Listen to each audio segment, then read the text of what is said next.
말씀을 통해서 기도에 도전을 받고 또 기도할 때에 응답받는 우리 모두가 되기를 주 예수님의 이름으로 축복합니다. 아멘. 7절 말씀, 내가 여호와의 명령을 전하노라. 여호와께서 내게 이르시되 너는 내 아들이라. 오늘 내가 너를 낳았도다. 이 말씀은 궁극적으로 메시아이신 다윗의 후손으로 오신 예수님에게서 이루어진 말씀입니다. 예수님께서 세례를 받으시고 물에서 올라오실 때 하나님 아버지께서 하늘에서 이런 음성을 들려주셨습니다. 이는 내 사랑하는 자요 내 기뻐하는 아들이라. 너희는 저의 말을 들을지어다. 30세에 성인된 예수님에게 하나님 아버지께서 그날 선포하신 것입니다. 오늘 이는 내 사랑하는 아들이라. 그러니까 시편 2편 7절의 말씀이 예수님에게서 이루어진 것입니다. 예수님은 메시아이시고 다윗의 후손 오시는 구원자 되시는 분이십니다. 그런데 말입니다. 이 말씀은 저와 여러분에게도 적용되는 말씀입니다. 영접하는 자 곧 그 이름을 믿는 자들에게는 하나님의 자녀가 되는 권세를 주셨나니 예수님을 영접하는 자, 그 이름 구원자라는 이름의 의미를 가지신 예수님을 믿는 자, 그 사람은 하나님의 자녀가 됩니다. 주여 저는 죄인입니다. 예수님께서 저의 죄 문제를 해결하시고자 십자가에서 내 대신해서 죽으심으로 말미암아 나의 모든 죄를 깨끗하게 씻어주신 나의 주 나의 하나님 나의 구원자이십니다. 그렇게 예수 그리스도를 입으로 시인하고 마음으로 믿는 순간 저와 여러분은 하나님의 자녀가 되었습니다. 거듭난다고 하는 것이죠. 한번 육체로 태어나고 이 땅에 사는 동안에 그의 나이가 10살이 되었던 20살이 되었던 50세가 되었던 70세가 되었던 예수님이 나의 구원자이시구나. 그래서 그 이름을 믿는 순간 하나님의 자녀가 된 것입니다. 그래서 예수님을 가리켜서 아빠, 아버지, 나의 아버지라고 그렇게 부를 수 있게 된 것입니다. 이렇게 하나님의 자녀가 된 자들에게 2장 8절 말씀이 주어집니다. 내게 구하라. 이거는 명령입니다. 자녀들에게 주시는 명령. 나에게, 아빠에게 구해라. 너희 필요가 많지 않느냐? 갈급할 때, 답답할 때, 외로울 때, 힘들 때, 한계에 부딪힐 때, 문제가 생길 때, 뭔가 필요가 있을 때에 전능하신 하나님 아버지께 나는 너희들의 아빠다. 아바, 아버지다. 그러니까 아빠라고 그렇게 하나님 아버지께 구해라. 기도해라. 이게 명령의 말씀입니다. 그런데 여러분, 자녀에게 주시는 이 명령, 자녀라면 아빠에게 필요한 것이 생겼을 때 자기 힘으로 해결하는 것이 아니라 모든 것을 가지고 계시는 만물의 주인 되시는 하나님 아버지께 기도하는 것이 당연합니다. 그런데 사람의 심보는 이상해서 이 명령을 자꾸 내리면 안 하려고 하는 경향이 있습니다. 부담으로 이게 되는 것입니다. 내게 구해라. 하나님 아버지의 명령인데 이게 부담으로 작용을 하는 것입니다. 그런데 뒤에 있는 말씀이 뭡니까? 내가 이방 나라를 내 유업으로 주리니 네 소유가 땅끝까지 이르리로다. 하나님 아버지는 만물의 창조주이십니다. 만물의 주인이십니다. 이 세상 모든 것이 다 주님의 것입니다. 대한민국도 주님의 것이고 영국도 주님의 것이고 아프리카도 주님의 것이고 5대양 6대주 그 어느 곳 하나 주님의 소유가 아닌 곳이 없습니다. 모든 것이 다 주님의 것입니다. 모든 걸 갖고 계시는 하나님께서, 열방의 주인이신 하나님께서 내게 구하라, 그리하면 이방 나라를 너희들에게 유업으로 주겠다, 기업으로 주겠다, 네 소유가 땅끝까지 이르겠다. 놀라운 약속의 말씀입니다. 그러니까 기도의 명령이 부담이 되는 것이 아니라 특권이 되는 것입니다. 왜냐하면 기도하면 기도하는 자의 소유가 땅끝까지 이르게 되니까. 이게 놀라운 축복의 명령이 되는 것입니다. 만물의 주인이신 하나님께서 너의 기업이 열방이라고 그렇게 말씀하시는데, 사랑하는 성도 여러분, 이 기도의 특권을 가진 우리들이 하나님 앞에 나와서 시시한 것을 구할 것이 아니라 정말 원대한 것을 구할 수 있기를 주 예수님의 이름으로 축복합니다. 아멘. 제가 참 인상 깊게 들었던, 극동방송에서 제가 한번 들었던 이야기고 제가 한번 얘기했던 적도 있습니다. 어느 여전도사님께서 간증하신 내용인데, 기도하면 다 이루어주신다, 기도대로 된다. 그런데 처녀 때 전도사님으로 헌신을 했답니다. 하면서 하나님이여, 라면을 먹어도 좋사오니 제 평생 사역하다가 갈 수 있게 해주십시오. 그렇게 이제 기도를 했는데 어느 목사님께서 설교를 하시면서 기도에 도전을 주셨는데, 네 입을 크게 열어라, 네 입을 넓게 열어라, 기도대로 되게 하시는데 시시하게 구하지 말고 크게 구해라. 라면 먹으면서 사역하게 해달라고 기도하면 라면 먹으면서 사역하게 해주신다는 거예요. 그 설교를 듣다가 자기가 처녀 때 기도한 그대로 그 목사님이 어떻게 아시고 그대로 설교를 하는데 자기가 그날따라 라면을 먹으면서 설교를 들었다는 거예요. 설교를 들으면서. 물론 그 당시에 헌신할 때 마음은 정말 애틋한 마음 아닙니까? 하나님, 제가 경제는 상관하지 않겠습니다. 어떤 형편이든지 그냥 저는 사역자로 그냥 부름받았으면 좋겠습니다. 좋은 마음입니다. 그런데 막상 노년에 살아보니까 경제가 힘드니까 힘이 덜더라는 것입니다. 사역은 해도. 그러니까 그 말씀 들으면서 처녀 때 이 경제적인 부분도 기도해 놓을 걸. 그런 생각이 들면서 청년의 때에, 처녀의 때에 시시하게 기도하지 말고, 기도는 인생을 설계하는 설계도를 짜는 것인데 설계도를 멋지게 한번 짜보라고 그렇게 여전사님이 자기 상황을 얘기하면서 간증하는 얘기를 들었습니다. 시편 80의 10절 아닙니까? 네 입을 넓게 열어라, 내가 채우리라. 여러분, 하나님 우리에게 자유를 주셨습니다.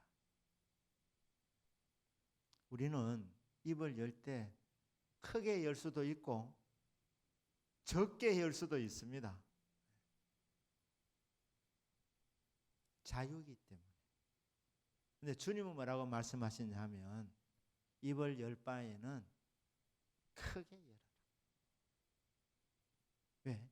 뒤에 보면 내가 채우리라고 했으니까. 적게 열면 적게 채움 받는 겁니다. 크게 열면 크게 채움을 받는 겁니다.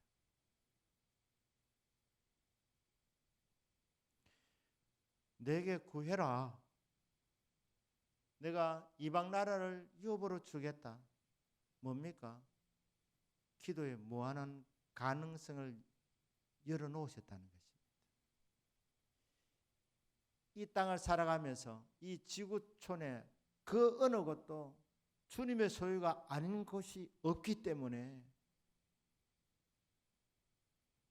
우리는 기도를 통하여서 이 땅을 살아가면서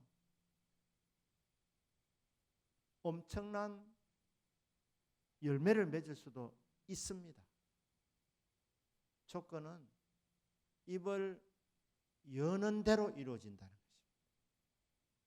그렇기 때문에 저와 여러분이 입을 크게 열 수 있기를 축복합니다.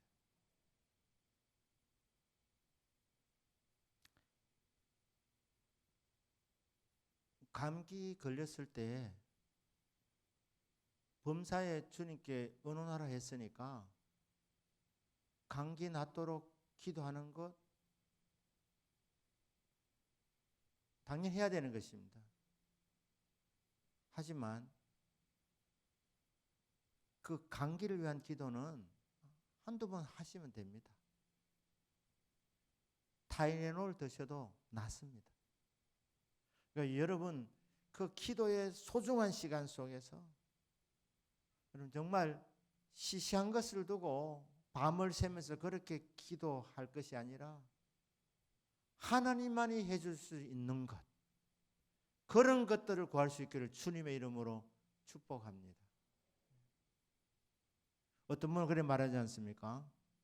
기도할 때 택도 없는 것을 구하라는 거예요. 택도 없는. 그러니까 내 힘으로 할 수 있는 것.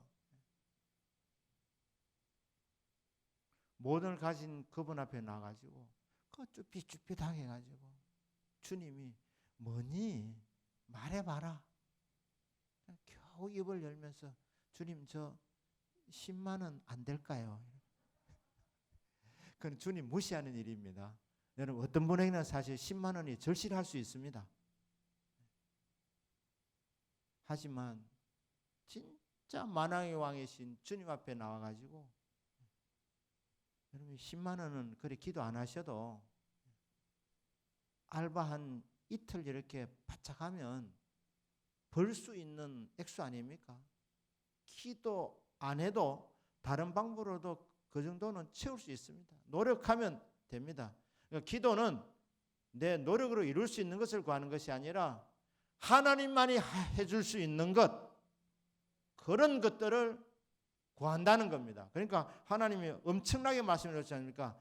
열방이 너희들의 기업이 된다는 거예요. 이 유대인들에게, 세계관이 좁아서 갇혀져 있는 유대인들에게 눈을 활짝 열어라. 너희들의 기업이 이스라엘이라는 우리 대한민국 국토 면적보다 작은 그것이 너희들의 기업이 아니고 온 세상의 만물의 주인이 누구냐? 내가 아니냐? 내가 주인이다. 열방이 너희들의 기업이 될 수 있다고 그렇게 말씀합니다. 그래서 입을 넓게 열어라 이렇게 말씀합니다. 자녀가 되면 특권이 뭡니까? 아버지에게 필요할 때 가서 구할 수 있다는 겁니다.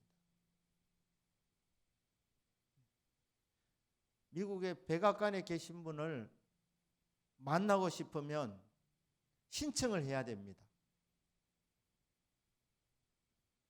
그러면 신원조회를 합니다. 신원조회에서 이상이 없는 사람이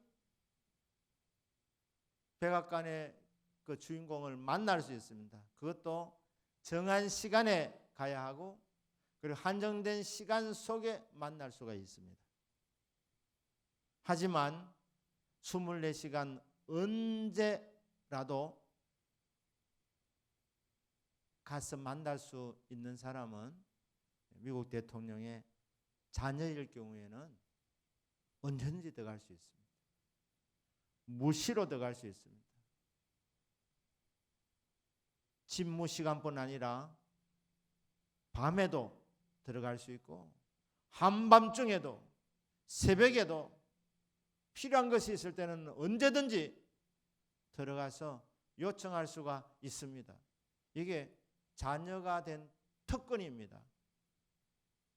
만왕의 왕이시고 만주의 주이신 하나님 아버지, 우리가 예수를 믿는 순간 자녀가 되었기 때문에 우리는 언제든지 하나님 앞에 나가서 필요를 구해서 응답받을 수 있는, 도움을 받을 수 있는 특권을 받은 사람들입니다. 이 특권을 잘 활용할 수 있으시기를 주님의 이름으로 축복합니다. 다시 말씀드립니다. 기도 응답이 있다면, 정말로 믿는다면 여러분 담대하게 여러분 입을 크게 여시기를 바랍니다. 열방이 우리의 기업이 됩니다. 우리의 소유가 땅 끝까지 이르게 됩니다. 9절입니다. 네가 철장으로 그들을 깨뜨리며 질그릇같이 부수리라 하시도다. 이것은 하나님의 자녀가 된 자들에게 준 능력입니다. 권세입니다. 하나님의 자녀에게 하나님께서 철 막대기를 손에 쥐어주십니다. 그것을 가지고 그들을 깨뜨린다. 그들을 깨뜨릴 수 있는 무기를 주신 겁니다. 그들이 누굽니까? 세상의 군왕들입니다. 세상의 관원들입니다. 권세 있는 자들입니다. 왕들이고 방백들이니까. 그런데 성도에게 하나님이 철막대기를 주셨기 때문에 그것을 가지고 그들을 어떻게 깨뜨려 버릴 수 있다는 겁니다. 믿으십니까? 질그릇같이 부수리라. 질그릇같이 그냥 깨지는, 그들이 바로 세상의 군왕들이고 관원들이라고 그렇게 말씀을 하고 있습니다. 숫자가 아무리 많아도 여러분 우리 손에 철막대기가 주어져 있으면 그릇이 10개든 100개든 1000개든 10,000개든 그냥 그대로 탁 깨뜨릴 수 있습니다. 게임이 안 됩니다. 성도에 주신 권세, 자녀에게 주신 권세, 기도하는 하나님의 자녀들이 주신 권세가 뭡니까? 우리에게 성령의 권능을 부어주십니다. 기도하는 자들에게 인생을 설계해서 그 설계대로 되게 해주시는 이 8절의 말씀도 이루어 주시지만 기도하는 자들에게, 구하는 자에게 성령을 주시지 않겠느냐. 구하는 자에게 하나님께서 성령의 충만함을 부어주셔서 권세 있는 자로 삼아주시는 겁니다. 성령의 권능. 대적이 아무리 강하게 보여도 질그릇에 지나지 않는다는 거. 질그릇같이 그냥 대적하는 쪽쪽 그냥 다 깨뜨리는 권세를 받은 자들입니다. 게다가 하나님의 자녀에게 예수 이름의 권세까지 주셨으니 예수의 이름으로 성령의 권능으로 무장하여 나가면 우리는 마귀를 이깁니다. 우리의 대적들을 질그릇같이 다 부숴버릴 수 있습니다. 이런 권세를 우리가 받았으니 강하고 담대하게 영적 전쟁에서 늘 승리하는 이 은혜가 있기를 주님의 이름으로 축복합니다. 오늘 말씀의 다시 결론입니다. 자녀에게 준 특권이 기도의 특권인데 기도할 때 하나님께서 우리에게 무한한 가능성을 우리에게 주셨습니다. 기도하기 나름입니다. 우리에게 주시는 이 자유를 따라서 하나님의 말씀을 듣고 그 말씀에 우리 자유롭게 생각한 것을 복종시켜서 입을 넓게 여서서 우리 하나님께서 크게 여는 대로 채워주시는 하나님의 풍성한 응답을 경험하는 저와 여러분의 믿음이 되기를 주 예수님의 이름으로 축복합니다. 아멘. 기도하겠습니다.